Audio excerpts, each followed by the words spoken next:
Madame, Monsieur, bonsoir. L'État français compte instaurer une nouvelle politique d'immigration. Le Premier ministre Édouard Philippe a annoncé de nouvelles mesures concernant l'immigration lors de son allocution devant les députés ce lundi 7 octobre. Ce dernier a déclaré la volonté de son gouvernement à mettre en place une politique de quotas pour les immigrés. L'Équateur s'enfonce dans la crise politique et sociale. En Amérique du Sud, ce petit pays situé entre le Pérou et la Colombie est paralysé par un conflit majeur et une grève générale. Le gouvernement semble aux abois. Et enfin, nous finirons avec Donald Trump en Syrie, la politique de la girouette. Quelques heures après avoir annoncé le retrait des troupes américaines en Syrie, Donald Trump est revenu sur ses propos, illustrant ses revirements permanents en matière de politique internationale. Bienvenue dans Politique Weekend.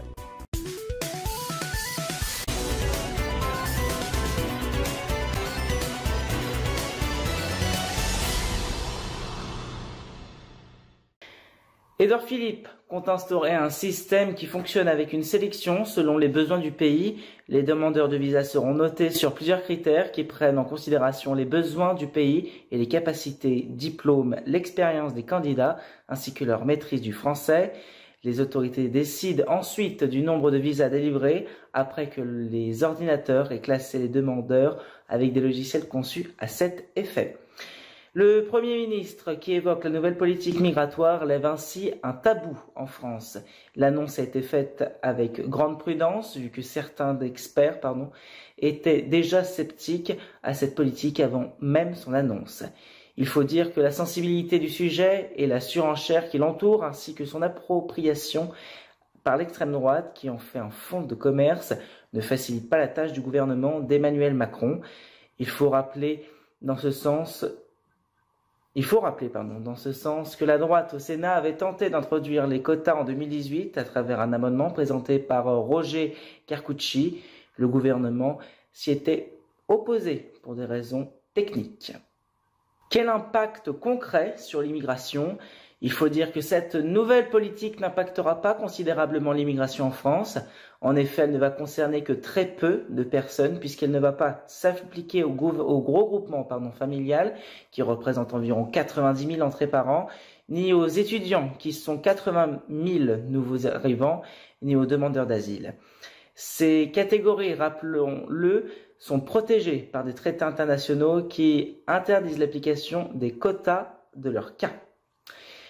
Ainsi, cette mesure ne touchera qu'un nombre minime qui entre la France chaque année. Ils sont environ 30 000, dont la moitié obtiendront leur visa pour le savoir-faire qu'ils apporteront à la France.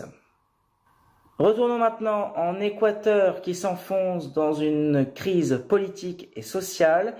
Le gouvernement de ce dernier a fui sa capitale Quito dans les montagnes pour se réfugier à Guayaquil, la deuxième ville du pays sur la côte pacifique.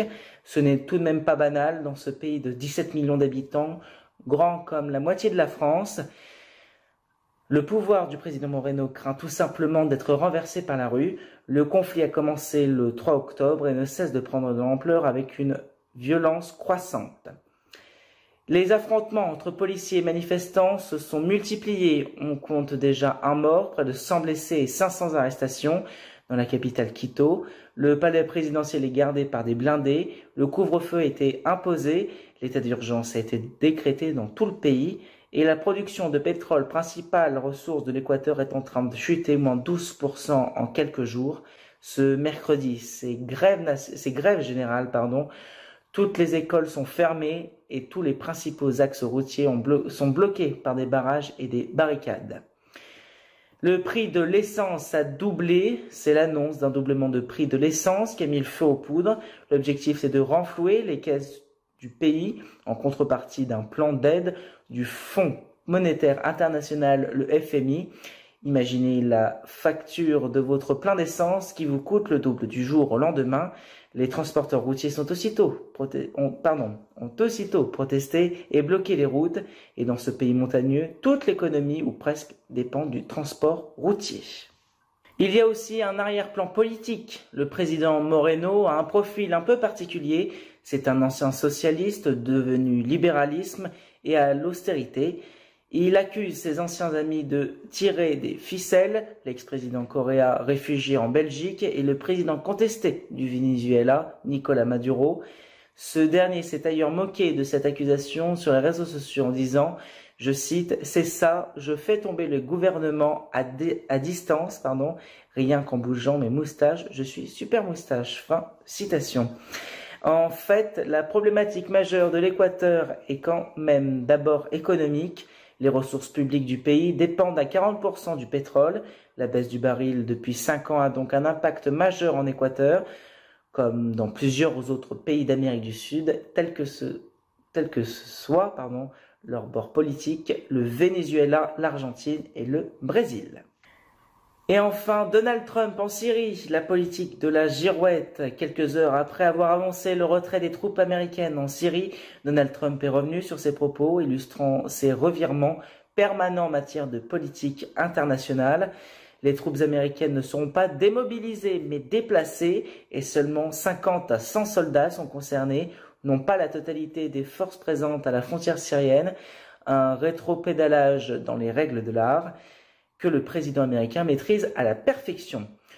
Aucune diplomatie, aucune vision du monde, c'est ce qu'il a déclaré, car depuis le début de sa présidence, Donald Trump a habitué la communauté internationale à ce genre de revirement. Dès 2017, alors qu'il vient d'être élu, le président américain donne un exemple de sa politique de la girouette. Après des mois d'escalade, des tensions avec la Corée du Nord, des menaces et des propos méprisants envers Kim Jong-un, Donald Trump finit par accepter de le rencontrer, le leader nord-coréen, seulement quelques mois plus tard. Mais il est quand même critiqué dans son propre camp. Or, l'annonce a suscité la révolte au sein même du camp républicain et Donald Trump, soumis à une procédure de destitution, n'a pas intérêt à fâcher son propre camp. En particulier, les sénateurs républicains qui pourraient l'éreinter, et s'il en retournerait contre lui. D'où le revirement du président américain seulement quelques heures après ses premières déclarations, et pour compenser le choc de sa première annonce, il n'a pas seulement rétropédalé, Donald Trump en a rajouté, menaçant la Turquie d'anéantir son économie si le pays faisait quoi que ce soit envers les Kurdes, qui dépasse les bornes. Fin de citation. Toute l'information continue sur nos comptes Twitter et Instagram, @groupeinfotv ou encore sur notre site internet www.infotv.fr.nf. Voilà, c'est la fin de cette édition. Merci de l'avoir suivi. Quant à moi, je vous retrouve vendredi prochain pour un tout nouveau numéro de Politique Week-end. Excellente soirée à tous. Bon week-end. À bientôt.